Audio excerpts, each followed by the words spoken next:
I think one of the biggest mistakes that home gardeners make when trying to grow tomatoes at home is they let them get unruly.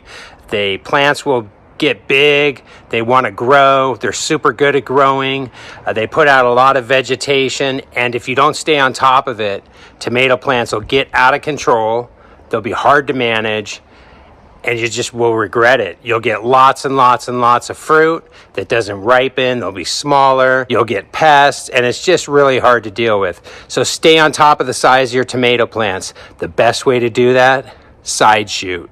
What's a side shoot? That's a side shoot right there.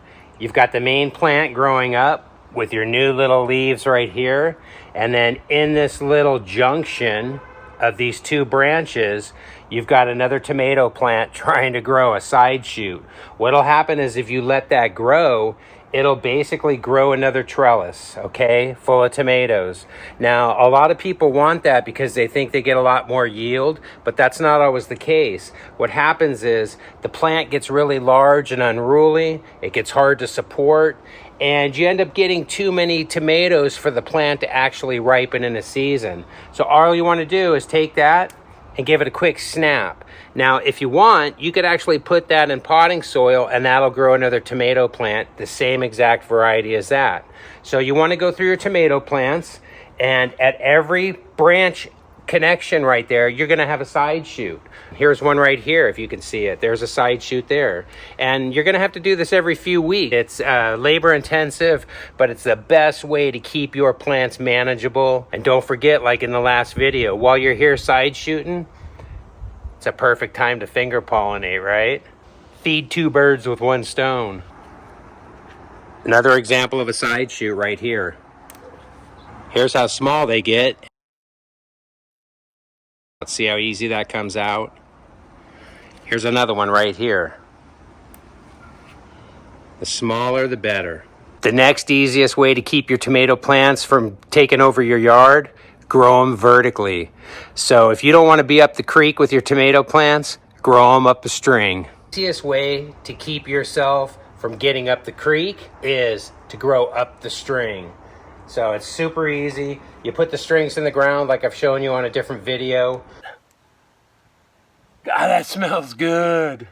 No wonder my food tastes good. Next thing you want to do, and this is super important, take your string, tie a knot in the bottom of it. I already got one, but I want a little bit bigger. Actually, I got two. That's enough. Drop that in the bottom of your hole, okay? Right in the bottom of your hole. Don't get that too tight because you're going to wind that around the plant as it grows, okay? It's going to support that straight up, right? You're just going to wind your tomato plant around that. It's killer, trust me. Now, you're going to be very gentle.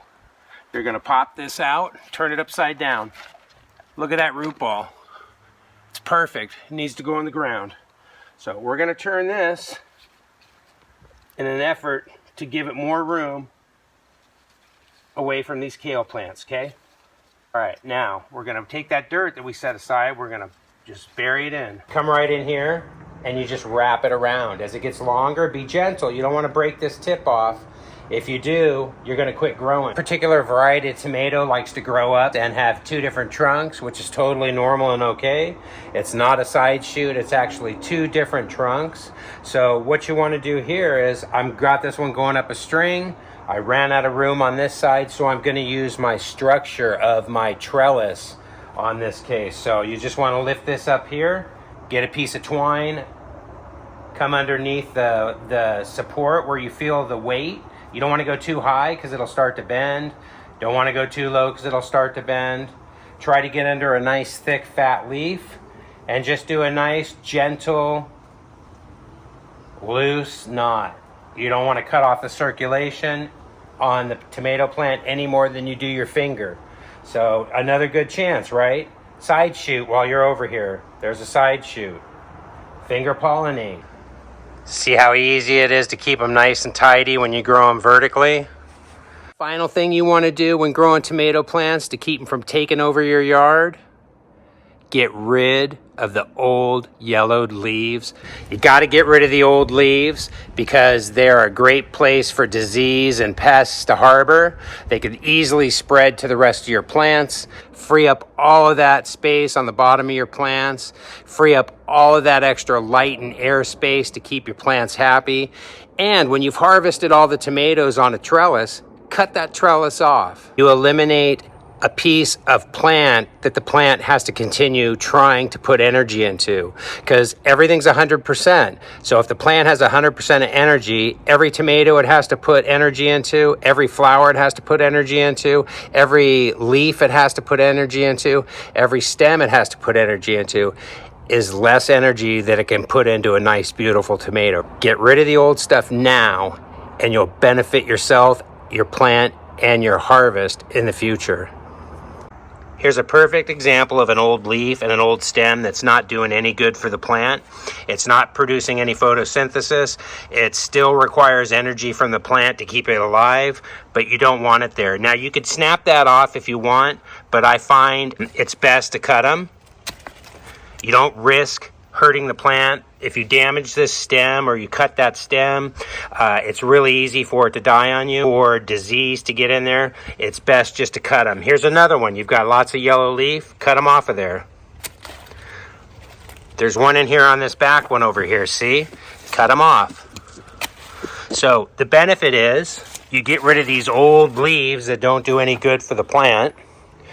The other benefit is you free up all this extra ground space down here where you can let this succession planted plant grow to its full extent.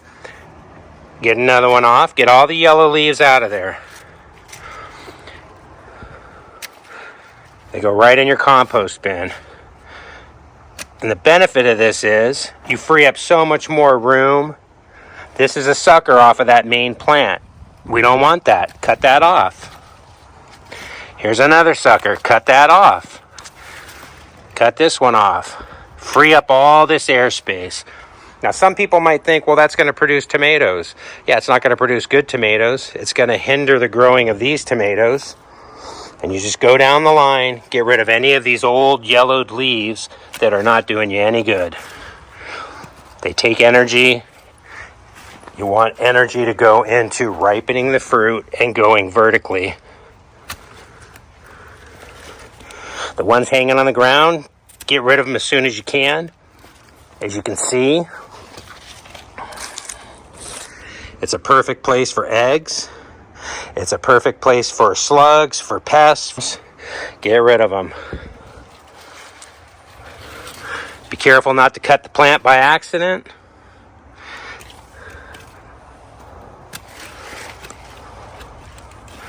And free up all of that space. This variety really likes to grow suckers. So I've been sitting on these so I could show you how to do it. And now I'm glad, and so is my plant, that those are gone. Looking pretty good. Now, this one's got some good green leaf on it, but it's a really low leaf. So what I'm probably going to do is I'm going to get rid of it. It's going to free up room here for my squash plants. Everything's looking real good now. There's a bunch of foliage that we just didn't need on those plants. Now what do we do with it? Simple. Fantastic food for the compost bin. So those are really easy steps to take to get tomatoes like this. It's really easy. It just takes a little bit of time. Stay on top of the side shooting because, like I said, those will grow back about every week. When they're tiny, they just come right out. And stay on top of those yellowed old leaves because those are a perfect place to harbor insects that will eat your plants, as well as disease that will take the whole crop out if you don't get on top of it. Have a great day. If you learned something, please hit me up with a like. It totally helps me out. Subscribe if you already haven't. And if you've never eaten a homegrown tomato, you do not know what you're missing. Get out there, get your hands dirty, and have fun. Bye-bye.